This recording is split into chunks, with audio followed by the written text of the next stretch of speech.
This is Inside Indiana Business Radio for the afternoon of Monday, January 16th, 2023. I'm Alex Brown. Existing home sales in Indiana fell 11% in 2022, but the Indiana Association of Realtors says the state is still outpacing the nation, which saw a sharper decline of about 16%.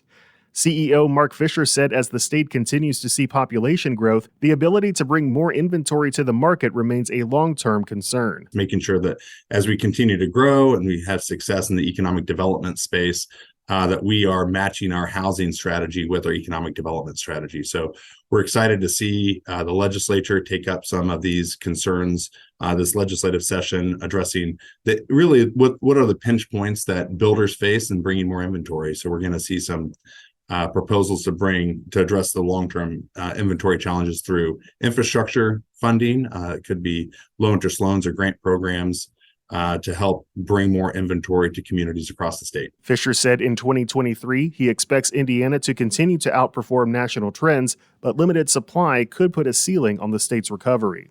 Mishawaka-based Damon Products is undergoing operational and structural changes following its acquisition last fall. The company's parent, Florida-based Helios Technologies, says it is expanding Damon's plant by 50,000 square feet and will be adding a significant number of employees. Damon specializes in the design and manufacture of hydraulic valve manifolds and related products for industrial and mobile markets such as the oil and gas, railroad, and construction industries. Fort Wayne-based Allied Payment Network has appointed Kathy Klowitter Chief Operating Officer. Allied, which provides payment technology for financial institutions, says Klowitter previously worked for Wisconsin-based Fiserv Community Financial Institutions as head of operations. From the number one source for Indiana business news, this is Inside Indiana Business Radio. Has your company grown at a rapid pace over the last 2 years? Nominations are now being accepted for Fast 25, IBJ's exclusive list of fastest growing companies in central Indiana. Honorees will be spotlighted in a special publication in the IBJ and celebrated at an event on May 9th. Check out the changes to this year's criteria to see if your company qualifies. Learn more and submit your nomination by March 1st at ibj.com/nominations. In today's business environment, every company is a tech company. Interested in learning more about emerging technology trends that can make an impact on your strategy in 2023? Join us February 15th for IBJ's Technology Power Breakfast to hear from top tech entrepreneurs, investors, and up-and-comers. Our panelists will dive into key issues and trends that will inspire fresh ideas. RSVP or reserve a corporate table for 10 by February 9th at ibj.com/events. Two accounting professors at the Indiana University Kelley School of Business have developed what they call a more accurate model to predict recessions and economic slowdowns. Here's Wes Mills. Professors David Farber and Masad Banish say their economic tool puts more emphasis on the likelihood that financial statements have been manipulated. Existing recession prediction models rely on information from credit markets, monetary policy, and inflation. The Banish-Farber model uses not only those factors, but it also factors the aggregate probability of financial misreporting in the economy. Farber says the model improves recession prediction by about 25%. IU says while this new model differs from the consensus forecast of professionals on a recent Wall Street Journal survey, it is in line with forecasts from Goldman Sachs and Morgan Stanley. The Kelley professors found that recessions and economic slowdowns are more probable when there is a higher likelihood that financial statements had been manipulated. Their model also improves the timeline in which economic downturns can be predicted. For 2023, their model predicts no recession, but it does predict a slowdown.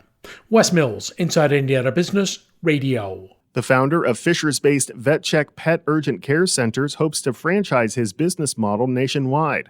Dr. Siva Nalabotu opened his first VetCheck clinic in 2018 and his second in Carmel in 2021. This year, VetCheck franchisees plan to open single locations in Bloomington, suburban Dallas, and York, Pennsylvania. Multiple locations are scheduled to open this year in the Atlanta, Nashville, and Pittsburgh metropolitan areas. Another 30 VetCheck franchises are in early-stage development, and the company is working to raise $100 million from investors to fund the opening of what it hopes will be 250 urgent care centers throughout the country within 5 years. Governor Eric Holcomb is calling on the Indiana General Assembly to provide $500 million in new funding for the Regional Economic Acceleration and Development Initiative. The Wabash River RDA, which spans 6 west central Indiana counties, received $20 million in ready funds in late 2021. And Terre Haute Mayor Duke Bennett said on Inside Indiana Business Television the funding is critical. You wouldn't be able to do it. The tax caps really put us all in a bad spot. There's no new revenues coming in per se. And so to get this influx of dollars that are targeted just to those things to make your community a better place, that's what we've always needed. And now having a second round makes you feel good about what we've done so far, but what every other community's done to make Indiana stand out and be a better place, enticing those to come here. Sullivan Mayor Clint Lamb said the funding his city received is a game changer. The city is using $4 million for projects such as a new Central Plaza, a hotel next to the city's new Civic Center, a new city pool, and new housing. Many children who rely on school meals for their nutrition struggle with food insecurity on the weekends. Lakeshore Public Radio's Michael Gallenberger has more on what one Northwest Indiana school is doing to help. At Gary's McCullough Academy, about 300 of the school's 411 students qualify for free or reduced price meals, according to data from the Indiana Department of Education. Now 100 McCullough students will get a backpack of weekend meals, thanks to an effort organized by the Northern Indiana chapter of the Lynx.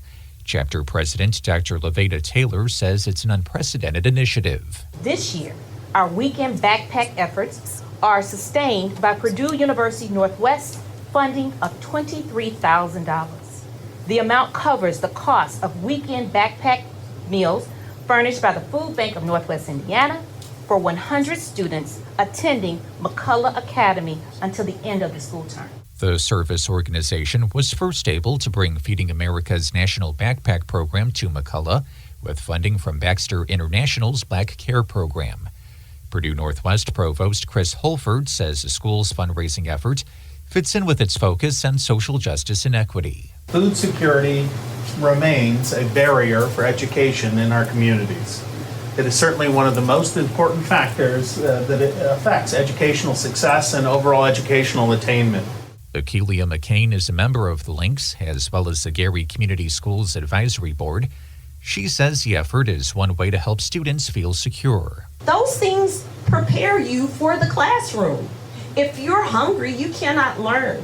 Your brain cannot process information. You cannot maintain attention. So these foundational things are what we seek to provide to our children because they deserve it. All children deserve it. McCullough Principal Charmaine McKinley says the effort not only gives students a proper nutrition, but also lets them know there are others in the community who care. We fuss all the time. We expect greatness. But when you see more people that's saying the same thing, we need to plant seeds. Because those seeds, sometimes they might not be getting it at home, but the 6 hours that they're with us, we need to plant. She called it a blessing to see the community show up to help the school's kids. For Lakeshore News, I'm Michael Gallenberger.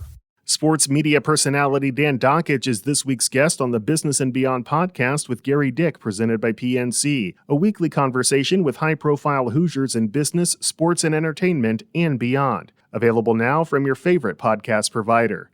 I'm Alex Brown for Inside Indiana Business Radio on Demand.